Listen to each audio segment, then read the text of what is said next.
Voces Online Radio presenta Entre Amigos. Tu mejor forma para crecer es a través de la red. Bienvenidos. Hola, ¿cómo están? Cada vez más mujeres amamantan durante más tiempo y más del 90% de ellas tomarán medicamentos durante la lactancia y en algunas ocasiones durante el embarazo. El temor a los efectos secundarios en el lactante es una causa frecuente de que se suspenda la lactancia. Desaconsejar la lactancia debe basarse en un principio científico y un riesgo comprobado de que un fármaco vaya a tener o tenga que pasar al lactante, y de esto debemos de tener siempre una referencia para poder nosotros estar de acuerdo en administrar un medicamento o suspenderlo. Es por eso que hoy tengo de invitado al doctor Enrique Mendoza López. Él es pediatra, miembro de APROLAM. Es egresado de la Facultad de Medicina de la Universidad Autónoma de Nuevo León. Ha hecho su especialidad en el Instituto Nacional de Pediatría. Se dedica a la medicina privada. Es webmaster de CONAPEME, es una asociación en la cual todos los pediatras participan, principalmente los neonatólogos, y es presidente de CiberPeds, un lugar donde podemos consultar. Hoy vamos a hablar de un tema muy relevante: lactancia y medicamentos. Gusto en tenerte otra vez aquí con estos temas tan importantes. Muchas gracias. Que debe de causar escozor con todas las madres de familia, ¿verdad? Muchas gracias por tu invitación, la invitación al doctor Roberto Córdoba González por esta oportunidad de poder platicar con todos ustedes, y gracias por asistir y por estar escuchándonos.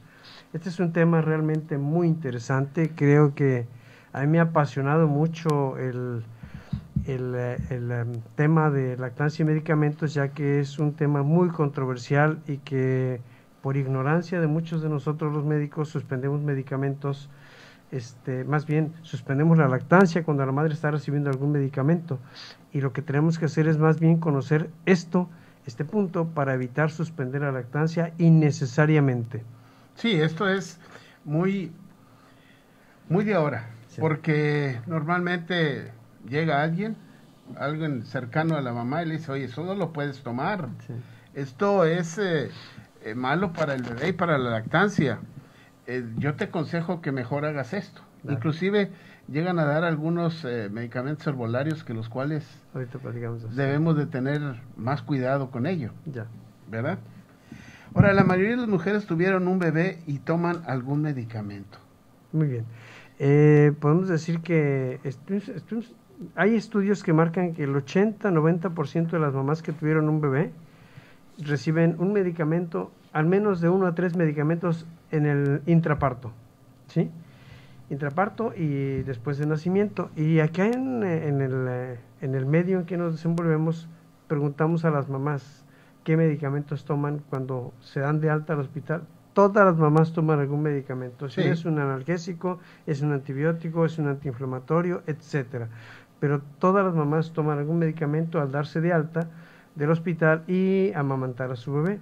De ahí la importancia de conocer este punto. Sí, muy importante, porque al salir la madre lleva, si tuvo un parto, tuvo una cesárea, lleva un analgésico. La mayoría de ellos se está recetando ketorolaco. Exacto.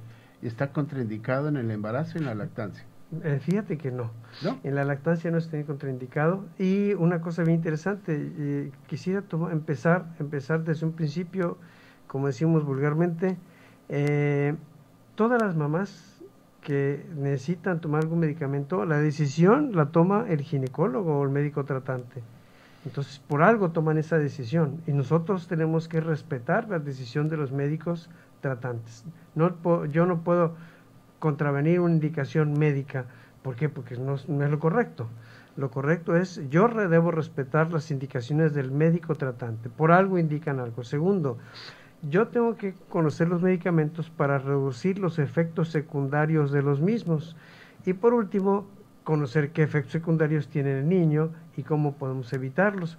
Y cuando existe algún daño, que sabemos que puede haber algún daño, entonces sí podemos suspender, aunque sea temporalmente, la lactancia. No evitarla, sino suspenderla temporalmente cuando los medicamentos son de riesgo. Fíjate, esto es muy importante lo que tú dices, porque algún porcentaje de los medicamentos pasan a la leche materna. Así es.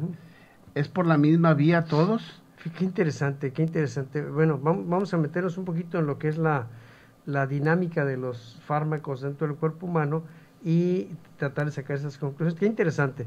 Lo que te puedo decir en términos generales es que los medicamentos que están en la sangre de la mamá van a pasar durante el embarazo en casi cantidades iguales al bebé durante el embarazo, o sea, a través de la placenta y a través de la circulación mamá-bebé. De ahí que tenemos que tener mucho cuidado en qué medicamentos pueden ser dañinos para el bebé mientras está dentro de la mamá. Sin embargo, el medicamento que la mamá ingiere, que la mamá recibe por vía intramuscular o vía tópica o directamente inhalada, pasa a la leche en cantidades muy pequeñas, pasa el 1%. Entonces nosotros sabemos que no es la misma cantidad que está recibiendo la mamá la que va a recibir el bebé a través de la leche materna, es una cantidad muy pequeña. Y para eso tenemos nosotros una mnemotecnia que se llama dosis infantil relativa. Esto es nuevo, tiene pocos años. Antes utilizamos otro parámetro que se llama relación leche-plasma. Ahora utilizamos la dosis relativa, y la dosis infantil relativa, si es debajo del 10%, el medicamento es seguro. Si el medicamento tiene una dosis infantil relativa más alta, es poco seguro. Y una cosa importante, más del 90% de los medicamentos tienen una dosis infantil relativa segura, más del 90%. Y una cosa importante es, muchos no conocemos escenarios, entonces a mí me gustaría platicar algunos escenarios, pero antes de eso quisiera comentarte algo. Un medicamento que ingiere una mamá, por ejemplo, esto lo hemos hecho este ejercicio.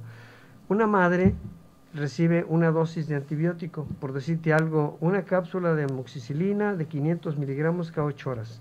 Sin embargo, la dosis cuando ya llega a la sangre es muy baja y pasa muy poco a la leche materna. En los niños utilizamos dosis por kilo. Por ejemplo, un niño que pese 15 kilos, le doy la misma dosis, 500 miligramos cada 8 horas. Entonces a la madre estoy dando una subdosis. Por lo tanto, la dosis que llega a la leche materna es muy baja. Ahora, una cosa interesante es los medicamentos se absorben a través del tubo digestivo cuando tienen buena biodisponibilidad gástrica, pero se pueden administrar por la vía parenteral, que es la intramuscular o endovenosa. Entonces, la biodisponibilidad es muy alta, es del 100%. Sin embargo, por vía oral no todo el medicamento se absorbe. Y aquí es interesante, también hay medicamentos tópicos, hay medicamentos supositorios, vaginales o rectales. Y una cosa importante, hay medicamentos que se inhalan. Una mamá asmática inhala un medicamento que llega directamente al sitio de acción, o sea, pasa poco a la sangre. Entonces, nosotros necesitamos conocer un poquito de la absorción del medicamento, y hay algo que es bien interesante, es la biodisponibilidad de un fármaco necesita dos eventos, la farmacokinética y la farmacodinámica. La farmacokinética es cómo entra el medicamento al cuerpo, cómo entra, cómo se absorbe, qué tanto se absorbe. La mnemotecnia se llama ADME, es absorción, distribución, metabolismo, metabolismo y eliminación. Exactamente, excreción. Y la otra es la farmacodinámica, la farmacokinética, y la farmacodinámica explica cómo actúa el medicamento en el cuerpo humano, qué cambios ocasiona. Entonces van enlazados, la farmacokinética y la farmacodinámica, y conociendo un poquito de estas dos cosas vamos a entender mucho de lo que sucede con los fármacos. Y aquí un punto bien interesante es que no todos los fármacos se administran por vía oral, se absorben. Por ejemplo, hay un medicamento que se utiliza mucho para infecciones, se llama, por decir algo, gentamicina, amicacina o alguna cefalosporina, se administran por vía parenteral. Entonces, si se administra por vía parenteral, ¿Sí? ¿Por qué? Pues porque no se absorbe por vía oral. Entonces, si pasa la leche materna, no se va a absorber por la boquita del niño, por el tubo digestivo, aunque pase la leche materna, por las características propias de este fármaco. Y otra cosa interesante. Perdóname, Sí. entonces, por ejemplo, si algunos medicamentos, como tú mencionas, la gentamicina, Ujú. que es para administración intramuscular Sí. o intravenosa, por Sí. eso se le llama parenteral. Sí. Si se le administra a la madre, como no tiene una absorción de vía digestiva, Ujú. al bebé no le va a pasar por la leche Exactamente, materna. por eso Sí. hay- Y si sí. llega la leche materna no va a No tener se va a efecto, absorber, exactamente. porque no tiene metabolismo digestivo. Exactamente, así es. Qué bueno que lo sepan toda la gente esto, ¿Sí? ¿no? Y otra cosa interesante es que quisiera hablar de algunos escenarios. Unos escenarios para que quede más claro esto de los fármacos, ¿sí? Escenario número uno. Una mamá que recibe un medicamento para la gripa, que es un analgésico, que puede ser acetaminofén, puede ser acetaminofén, pues estoy hablando de nombre comercial, ibuprofeno, diclofenaco, ahorita comentaste otro analgésico, y toma un antihistamínico que es loratadina, y si nosotros vemos, la mayoría de los medicamentos que se venden sin receta son inofensivos para el bebé. ¿Por qué? Porque precisamente ese es el punto. Son medicamentos que se han estudiado y que son inofensivos para el bebé. Entonces la mayoría, repito, la mayoría de los medicamentos que se venden sin receta son usualmente inofensivos para el bebé, excepto que el bebé sea muy prematuro, que tenga algún defecto renal, que tenga algún problema de malnutrición. Ok, ese es otro boleto, pero en términos generales una mamá puede amamantar a su bebé si toma un medicamento que se venden sin receta, que ella puede comprarlos en la farmacia sin receta. Otro punto, escenario número 2, una mamá con asma que lo hemos visto y que está amamantando y tiene crisis de asma. Entonces toma el medicamento inhalado, que le llamamos broncodilatadores, y inhala ese fármaco que llega directamente a la vía aérea, al bronquio, abre el bronquio, no pasa a la sangre, actúa directamente en el sitio de acción, pues no es tóxico para el niño, ¿sí? No es tóxico para el niño. Inclusive se ha estudiado hasta los esteroides que una mamá puede recibir en un momento dado. Se inyecta, se da un bolo de esteroides intramuscular o endovenoso o vía oral, etcétera, y 4 horas después puede tomar lactancia materna sin problema. Fíjate, eso de 4 horas después, hay que ver también por qué enseñar, capacitar a la gente que cuando va a tomar un medicamento, lo tome principalmente después de haber lactado. Exacto, exactamente. ¿Sí? Muy buen razonamiento. Sí, ¿por qué? Porque la dosis que se va a absorber en ese momento va a llegar a la sangre en 20, 30 minutos. Exacto, así es. Va a hacer efecto sobre la mamá. Y cuando ya se está metabolizando su paso medio, se puede empezar a amamantar otra vez. Y la dosis del medicamento va a estar en mínima cantidad en la sangre. Muy buen razonamiento. En cambio, si yo me lo tomo y empiezo a dar lactancia, en ese momento gran cantidad del medicamento va a pasar también a la leche y al bebé. Claro. ¿Sí? Así es. Bien razonado. Es un escenario que tenemos que estar viendo y explicar a las madres. Bien razonado, perfecto. ¿Sí? Otro escenario es, por ejemplo, una madre que tiene, ahorita ya empieza la temporada de influenza, tiene influenza. ¿Sí? ¿Sí? Y la mamá tiene influenza y recibe oseltamivir, que es el medicamento para la influenza, tiene prueba positiva para influenza y le dan su medicamento y le ofrecen también un jarabe que tenga guaifenesina y que tiene dextrometorfán, y le dan loratadina y le dan algo para calmar el dolor. Todos esos medicamentos son inofensivos, el oseltamivir son inofensivos para la lactancia. O sea, estamos hablando de antihistamínicos. Antihistamínicos y medicamentos para reducir la carga viral de influenza, porque ya vamos a empezar a ver influenza, ¿sí? Vamos a empezar a ver influenza, entonces recuerden que una mamá que toma medicamentos para influenza o para la tos o para la secreción nasal o para la fiebre es inofensivo para el bebé, ¿sí? Otro escenario sería, ahorita estamos en época de COVID, ¿sí? Estamos en época de COVID y hay muchos medicamentos, ¿sí? Muchos medicamentos y todos los hemos estudiado los hemos estudiado y lo que te puedo decir es que muchos medicamentos son inofensivos. Los que hemos estudiado para COVID, es interesante, ¿sí? Es interesante porque los más recomendables, por ejemplo, ivermectina, acitromicina, ivermectina, todos esos medicamentos son inofensivos para el bebé. Acetaminofén, todos los medicamentos son útiles e inofensivos. Entonces, si tú tienes un bebé, una mamá que tiene COVID, ya lo platicamos la vez pasada, puede amamantar a su bebé. Lo nuevo es que sabemos ahorita que el COVID ocasiona una respuesta inmune en la mamá que elabora anticuerpos que pasan a través de la leche y que eso va a generar que el niño sea saludable, que el niño tenga al tratamiento, como si dijéramos un tratamiento contra el COVID. Entonces no debe suspenderse la lactancia en una mamá, cuando la mamá tiene el COVID.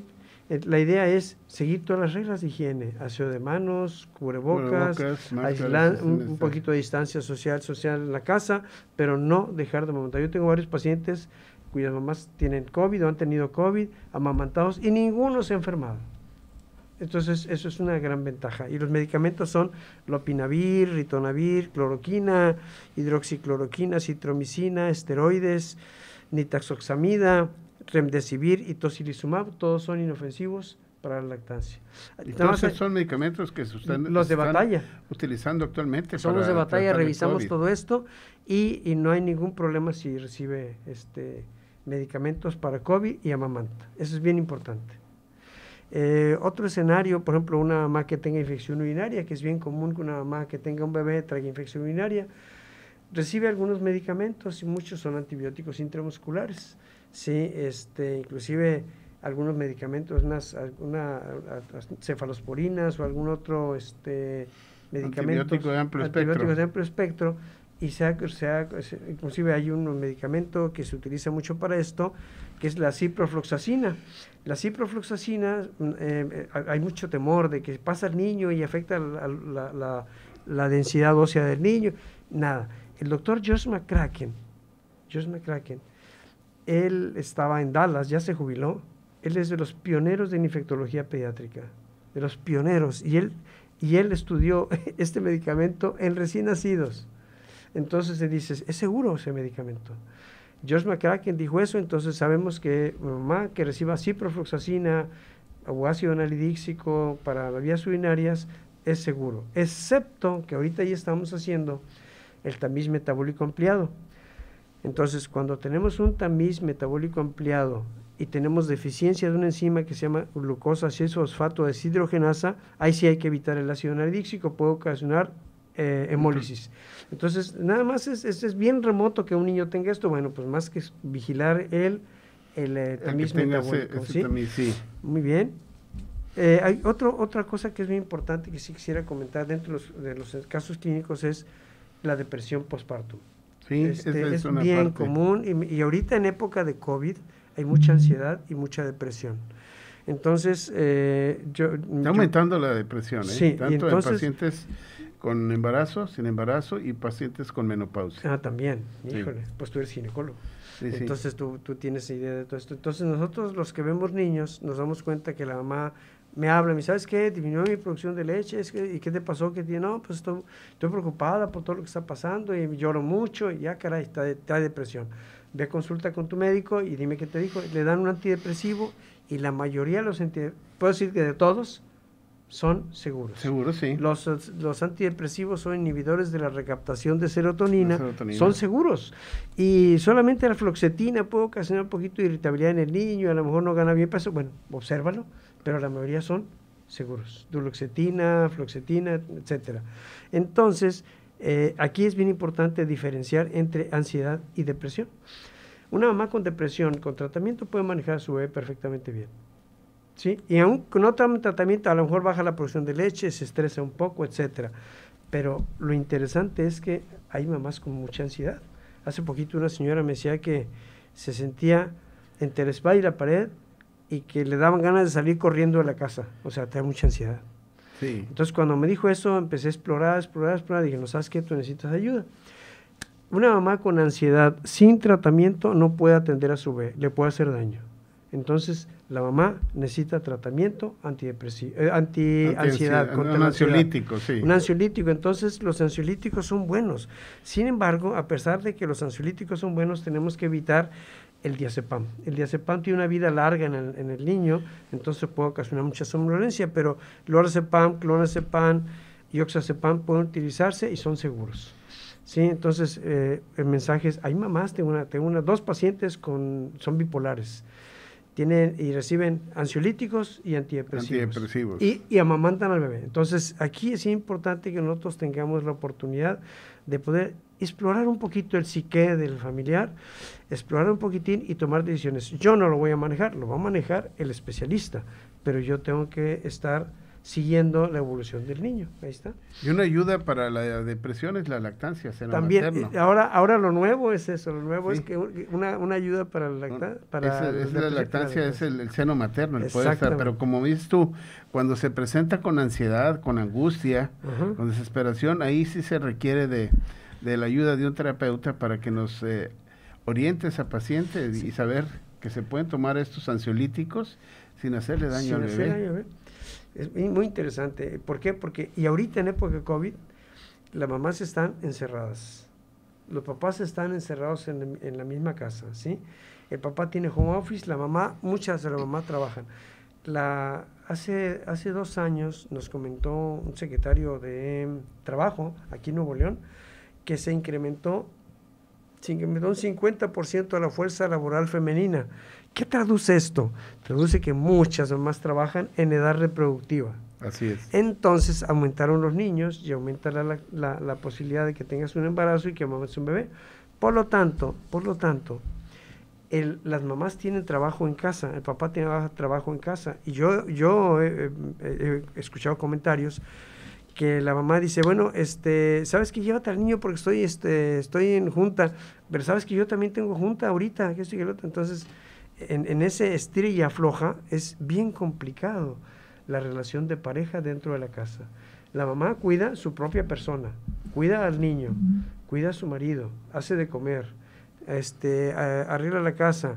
Oye, no le alcanza el tiempo, entonces empieza la ansiedad y la depresión. Y la depresión porque estamos viendo aquí ahorita muchos casos. Ahorita tenemos, no es un repunte, más bien una falta de control. Yo llevo una curva, te lo voy a mandar, llevo una curva y en la curva estamos viendo que se elevó el número de casos, se elevó hasta 800 casos, bajó a 400, subió a 500, 600 y ahorita se ha mantenido 600. Llevamos desde julio con casi 600 casos. Julio, agosto, septiembre y octubre. Con 600 casos diarios. Normalmente esto tiende a bajar. Lo que pasa es que vemos que la gente ha bajado la guardia. Y ahorita la ocupación de hospitalaria es muy alta, entonces la gente se deprime porque yo he oído a las mamás que dicen, no, doctor, si yo voy al hospital me van a matar. No es que te van a matar, si vas al hospital es que vas muy grave. No quiero ir al hospital, no quiero tomar oxígeno, no quiero ser entubado. Yo honestamente pienso que todo eso está influyendo en la población general y eso está causando problemas emocionales que hay que poner atención. Sí, es algo importante. Y para ver esto, existen los algoritmos. Exactamente, sí. ¿Qué es un algoritmo? El algoritmo, qué buena pregunta. De hecho, nosotros preparamos un algoritmo para el manejo específicamente para el manejo de este tipo de problemas. El algoritmo es una guía para poder decir, si tengo este escenario, ¿qué hago? Si tengo este otro escenario, ¿qué hago? Estos escenarios no los tengo, pero tengo este otro. Hay una respuesta para cada escenario. Por ejemplo, este escenario del algoritmo del medicamento es, yo tengo una mamá que está amamantando, ¿sí? Entonces, la mamá va a recibir un medicamento, yo tengo que enterarme si este medicamento es seguro o no. Si es seguro, lo administro. Perdón. Sí, no. Si no es seguro, entonces tengo 2 opciones. La primera opción es cambiarlo, ¿sí? Platicamos con el médico tratante, mira, sabes que yo te recomiendo que cambies este medicamento. O en dado caso que es mucho riesgo, se suspende la lactancia si no se puede cambiar temporalmente. Es bien importante, solamente suspenderla temporalmente. Muy bien, este medicamento yo investigo, si es seguro, pues continúo con la lactancia. Y ya te dije, y según el algoritmo no es seguro, entonces o cambiamos, ¿sí?, el medicamento, o se suspenderá temporalmente la lactancia. Bueno, si es un fármaco desconocido, entonces lo que hacemos es buscar en bases de datos y ver si es o no seguro. Si es seguro, se lo damos a la mamá. Si no es seguro, buscamos alternativas. Luego la otra cosa, si de plano los medicamentos que esta mamá necesita son de riesgo, se debe suspender la lactancia. Pero es bien raro. ¿Sabes cuántas veces he suspendido la lactancia? En muchos años, yo creo que una vez. Y por un fármaco que no podía dejar tomar la señora. Inclusive, ahorita, de los poquitos medicamentos que son así de mucho riesgo, son los medicamentos anticancerosos. Sí. La otra son los medicamentos radioactivos que se utilizan para manejar los cánceres de tiroides o algunos estudios que tienen materiales radiactivos. Y lo más interesante de todo esto es que hay muy pocos medicamentos no seguros. Sin embargo, hay algo bien interesante. Dentro del algoritmo ponemos dos bases de datos. Una base de datos se llama elactancia.org, para que la anoten, elactancia.org. Es la base de datos más visitada en español en el mundo. La coordina el doctor José María Paricio Talayero y el doctor Leonardo Landa Rivera. Son de España y es una base de datos extraordinaria. Y cuando yo tengo alguna duda, te vas a reír, yo les puedo escribir a ellos o les mando un WhatsApp, o puedo hablar con WhatsApp cuando tengo alguna duda y me contesta inmediatamente. Son personas muy, muy, muy dispuestas a colaborar. Y hay otra base de datos que se llama LACMED. LACMED es de Estados Unidos, nada más que está en inglés. Viene para fines prácticos, es lo mismo, nada más que viene en otro idioma. Y la idea es que nosotros tengamos herramientas a la mano para poder abrir los ojos, ¿sí? A ver, que este medicamento, ¿qué tan seguro es? ¿No es seguro? ¿Qué alternativas tenemos? Entonces, eso abre un horizonte de terapia para una mamá que estaba amamantando un bebé y que no va a perjudicar a su bebé, y específicamente evitando la lactancia. Muy bien. Sí, porque estos medicamentos que pasan a la leche materna, pues como es, la finalidad es no dañar al bebé. Exactamente, así es. Es no dañar al bebé. Sí, fíjate que te quería comentar un escenario que me tocó vivir hace poco. Tenía una señora, una paciente que fue a consultar porque había tenido una enfermedad autoinmune, ¿sí? Y recibió anticuerpos monoclonales y le quitaron el pecho. No puedes tomar pecho. Entonces, revisando la literatura, nos dimos cuenta que no. Los anticuerpos monoclonales actúan son de peso muy alto, peso molecular muy alto. Entonces, el peso molecular es tan alto que no pasa a la leche materna. Y platicaba con una inmunóloga y me decía, no, Enrique, es que nosotros tenemos mucho respeto a los anticuerpos monoclonales. Cuando empezamos a revisar la literatura, revisamos la literatura y te vas a reír. La mayoría de los anticuerpos monoclonales son seguros para la lactancia. Sí, entonces, porque la revisión la hacen en Daltons. Exactamente. Daltons, que es la dosis aparte de un te vas átomo. A reír. Un medicamento pasa a la leche materna si pesa menos de 600 Daltons. 600. Y estos medicamentos anticuerpos monoclonales pesan 150,000 Daltons, o sea, son sumamente pesados, muy pesados, sí, para poder transportarse hacia la leche materna, ser capaces de entrar al lactocito. Exactamente. Y en el lactocito ser metabolizado para combinarse con la leche y pasar a la leche. Así es, sí. Sí, entonces, sí, es una parte importante.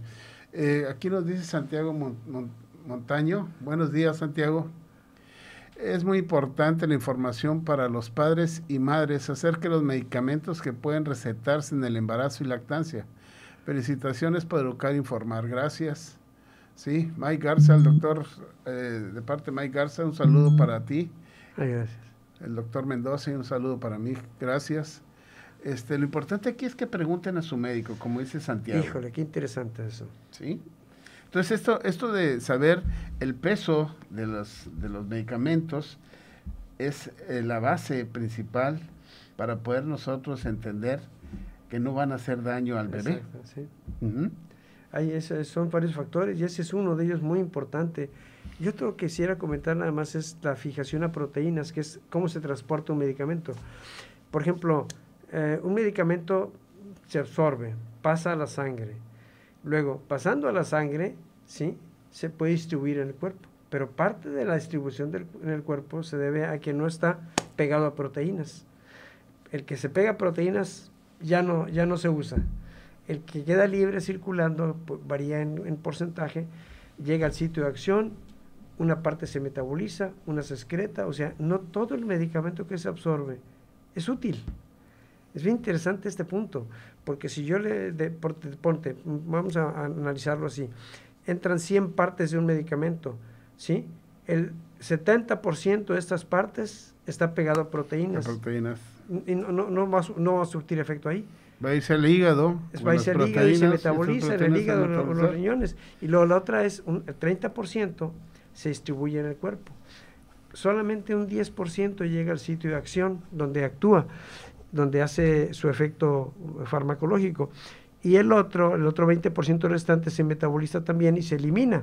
O sea, no todo el medicamento que entra al cuerpo del niño tiene acción, ¿sí?, ya sea positiva o negativa. Es bien interesante este punto. Es muy interesante esto, porque así ya se tiene la posibilidad de dar una receta adecuada. Exacto. Con el medicamento adecuado para el padecimiento de la paciente, y que se tiene la seguridad de que el bebé no va a ser molestado. Ya. En dado caso de que el bebé presentara alguna reacción, en ese momento hay que comunicarse con su pediatra. Exacto. Para expresar lo que está pasando, y de ahí, si es necesario, hacer un cambio. Claro, y aquí es interesante el comentario de Santiago, dice, pregunten a su médico. Fíjate que yo estoy sorprendido, porque cuando empezamos esto de los lactancia y medicamentos hace algunos años, nos damos cuenta de que mucha gente no seguía, no conocía las bases de datos y de plano quitaban la lactancia. Ahora nos damos cuenta que hasta las mamás buscan en la base de datos los medicamentos. Entonces, si yo tengo esas bases de datos disponibles, hasta una madre puede buscar si ese medicamento que está tomando es o no nocivo para su bebé.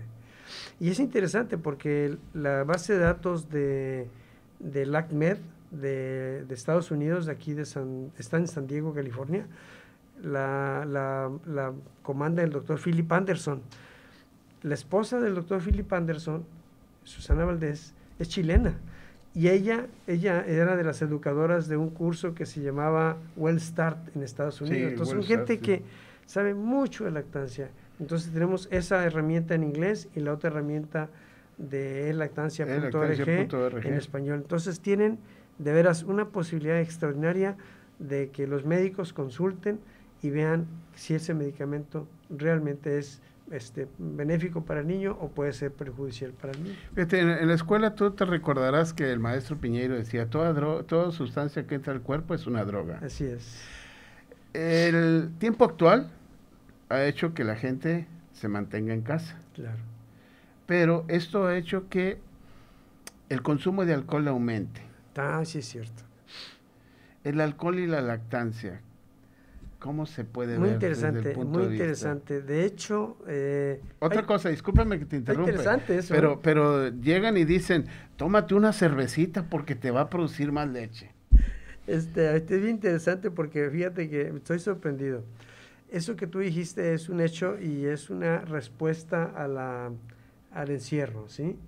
De hecho, hay estudios que han demostrado que aumentan los conflictos familiares dentro del matrimonio por esto, y aumenta la violencia, aumenta el abuso para los niños, aumenta muchas cosas. ¿Por qué? Por estar encerrados.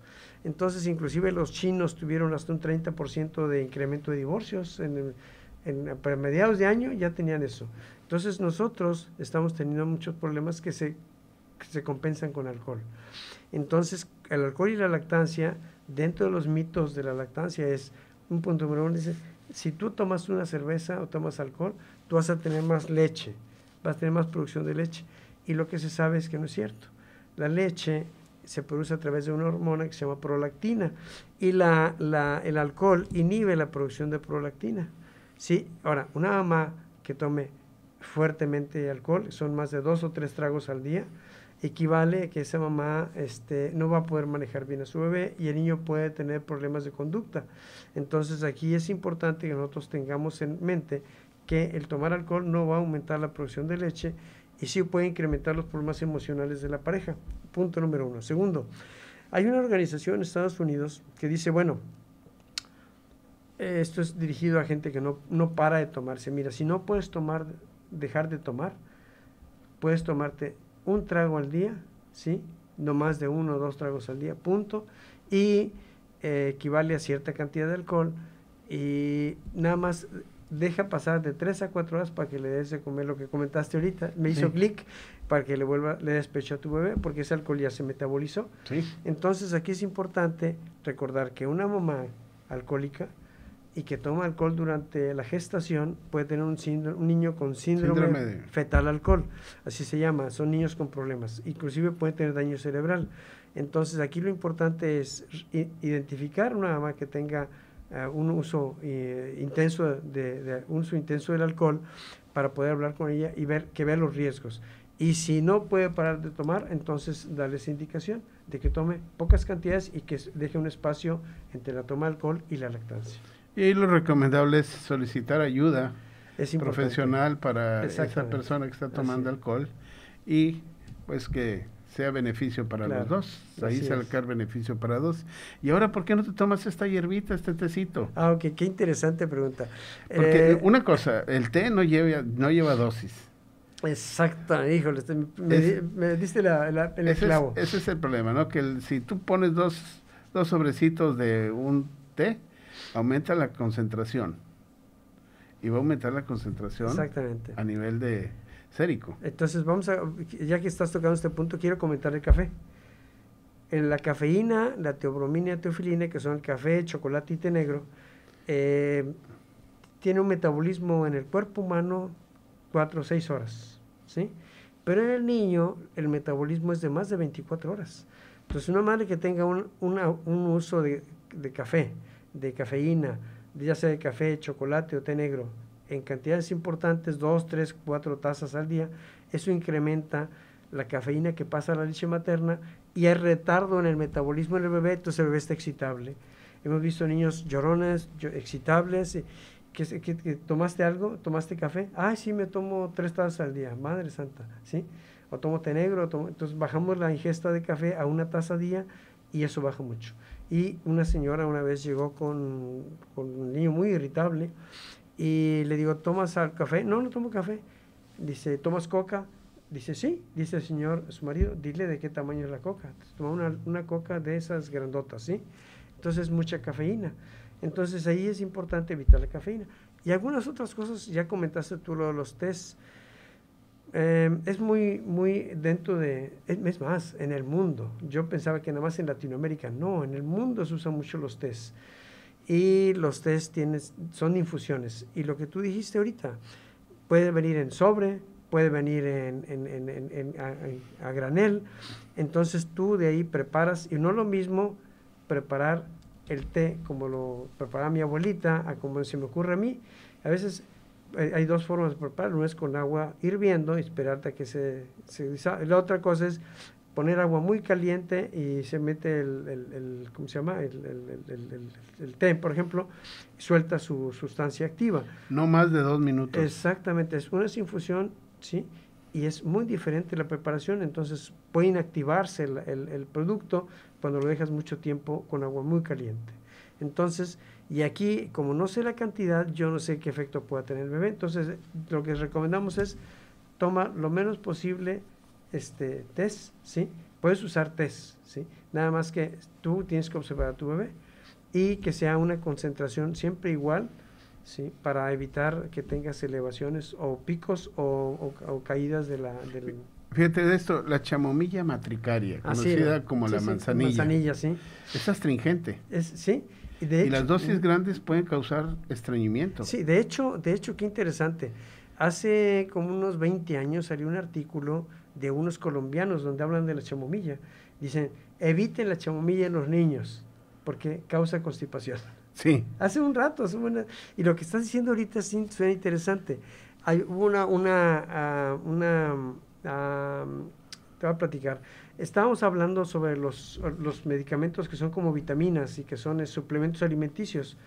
Entonces, eso es de todos los días. Entonces, revisando el lactancia.org, hablé con Leonardo Landa y tenemos comunicación también con Philip Anderson. Entonces, muchos de estas sustancias, que son sustancias como vitaminas, polivitaminas y suplementos alimenticios, no tienen una regulación así muy estricta y se pueden administrar sin problema a la mamá que amamanta. Sin embargo, sin exagerar. Porque una mamá puede tomar un suplemento alimenticio que tenga ciertas proteínas, que tenga esto, pero si ella lo toma diario y el niño está bien, no hay ningún problema, porque esto no está regulado.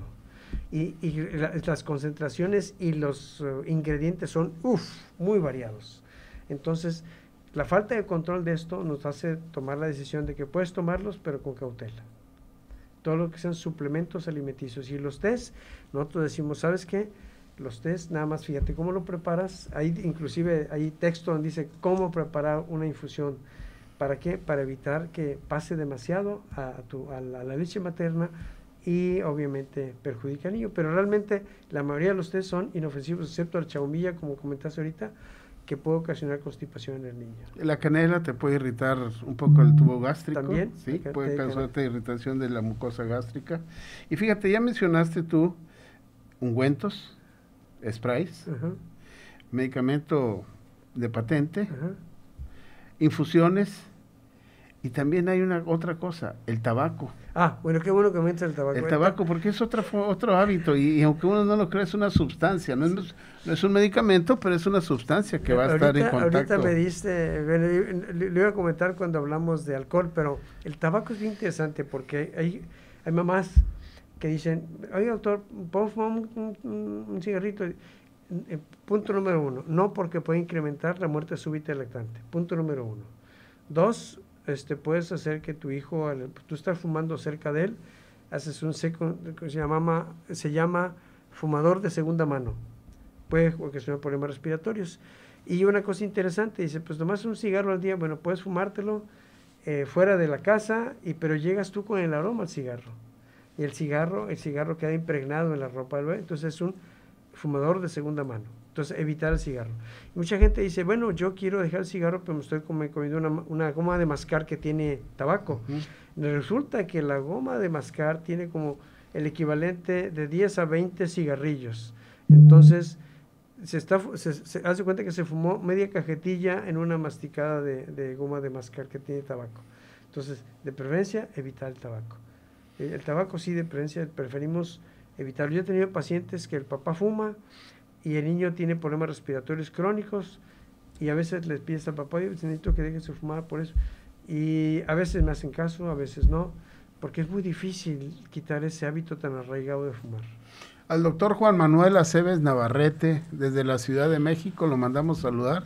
Menciona, excelente comunicación, muy orientadora y positiva. Juan Manuel, muchas gracias, te saludamos hasta México. Mayela Garza nos pregunta, ¿qué produce el alcohol en un bebé recién nacido de madre alcohólica? Usualmente el alcohol que pasa al niño obviamente no se metaboliza igual que la mamá. Puede ocasionar problemas de irritabilidad, ¿sí? Puede ocasionar problemas de trastornos de la alimentación, puede no tener el hábito de comer adecuadamente, pero el más importante es la irritabilidad, y se considera que el hijo de madre alcohólica puede tener trastornos en el desarrollo del sistema nervioso central.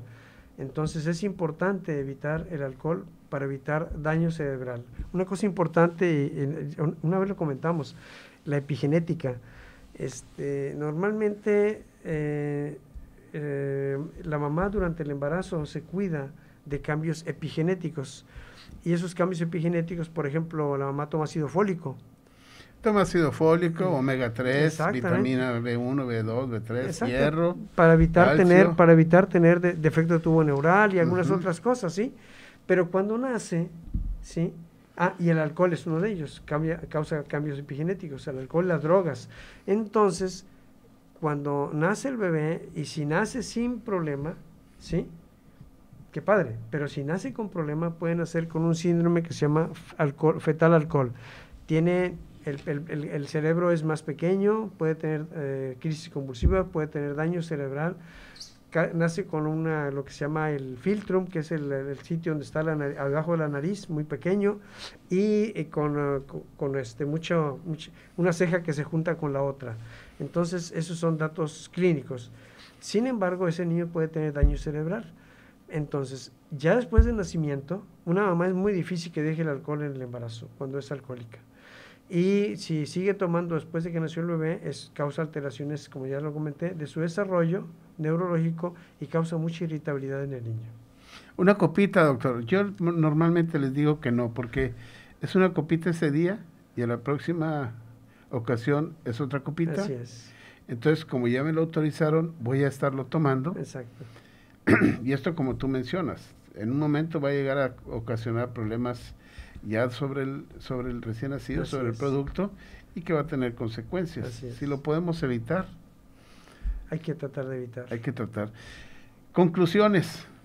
Las conclusiones, la número 1 es, muchas mamás reciben medicamentos mientras están amamantando.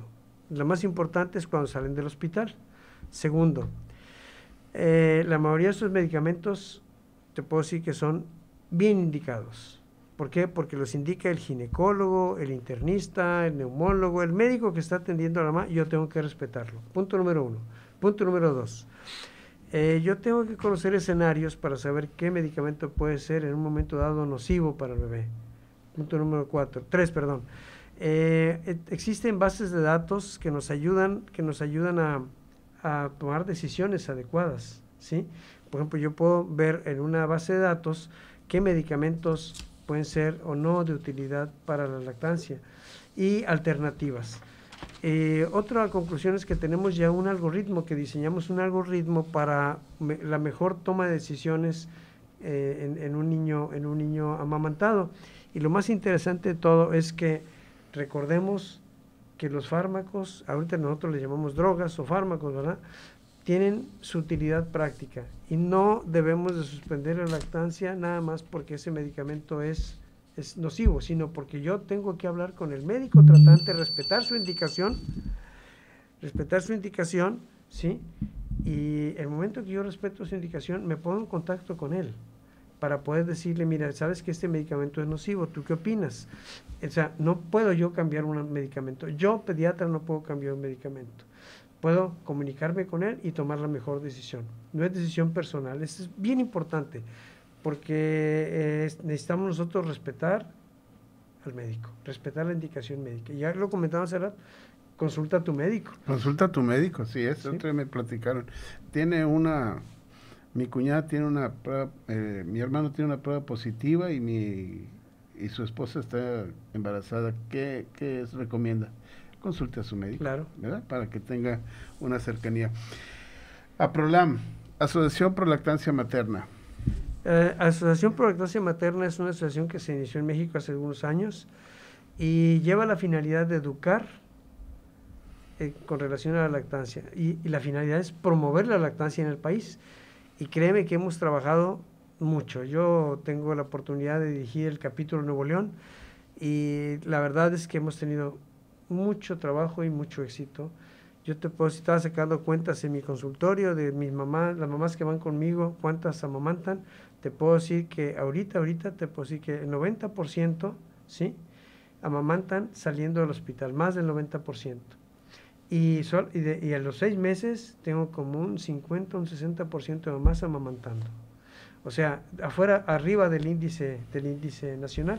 Entonces nosotros creemos que si nosotros educamos a la población, a nosotros mismos, ¿sí?, educamos a las mamás, les damos alguna plática prenatal y van sensibilizadas a amamantar a su bebé. Entonces creemos que la educación es la base de todo esto. ¿Hay manera de cómo la gente se comunique con ustedes en APROLAM? Sí, claro que sí. De hecho, el teléfono de mi consultorio es el 8183485701, 8183482940, y con todo gusto le podemos dar información de lactancia sin costo. Cualquier información que necesiten se les puede dar. De hecho, tenemos pacientes locales o pacientes de fuera de aquí, y sin ninguna remuneración para darles apoyo en la lactancia. Perfecto. Enrique, muchísimas gracias por esta plática que nos has dado para orientar a la gente en cuanto a medicamentos y lactancia, todo lo que pueda hacer y que consulte a su médico. Gracias, te agradezco mucho esta invitación. De veras, Roberto, muy agradecido por haberme invitado a compartir un poquito el conocimiento de lactancia y medicamentos. No, al contrario, y queda pendiente más adelante hablar sobre vacunas, porque vienen los meses de vacunas y qué vacunas podemos aplicar y qué no, ¿de acuerdo? Sí. Okay. Les agradezco a ustedes que hayan estado con nosotros, la dirección de este programa a cargo del ingeniero Benjamín Rivera. En el audio control, Alex Rivera. Te invito a que te suscribas a nuestro canal de YouTube, Doctor Córdoba Entre Amigos, danos un like para que estés revisando ahí todos estos programas. Y aquí te espero el próximo martes en otro buen tema de Entre Amigos. Que tengan un excelente día. Hasta pronto. Voces Online Radio presentó Entre Amigos. Tu mejor forma para crecer es a través de la red. Escúchanos en la próxima emisión.